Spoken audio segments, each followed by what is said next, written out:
اللہ رب العزت نے قرآن مجید فرقان حمید میں ارشاد فرمایا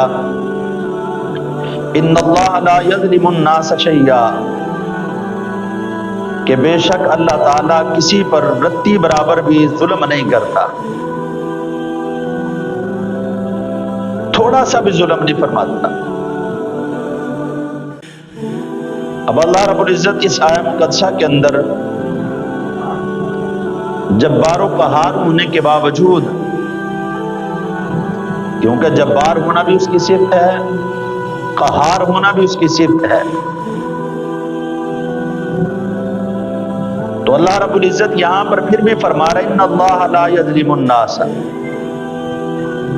بے شک کہ تمہارا رب جو ہے، اللہ جو ہے، وہ کسی پر ظلم نہیں کرتا۔ تو حضرات محترم، اللہ رب العزت ہمارے اوپر ظلم نہیں فرماتا، تو پھر یہ جو ہم طرح طرح کی مصیبتوں کے اندر، پریشانیوں کے اندر مبتلا ہو جاتے ہیں،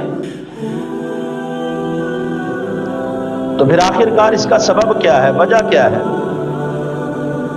حضرات محترم، یہاں پر ایک چھوٹی سی مثال کے ساتھ بات کو سمجھانا چاہوں گا کہ ہم کس کے بندے ہیں؟ کس کے ہیں؟ اللہ کے بندے ہیں۔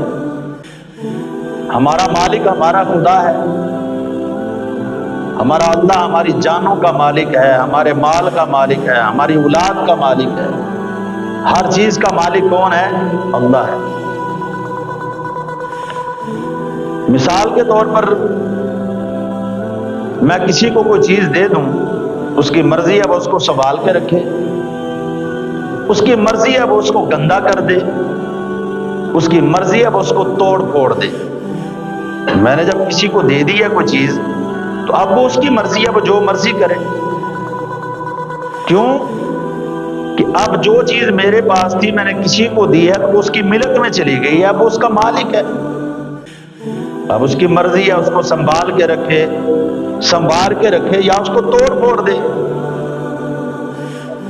تو حضرات محترم، اللہ رب العزت نے ہمیں یہ زندگی تحفے کے طور پر عطا فرمائی ہے۔ اب ہم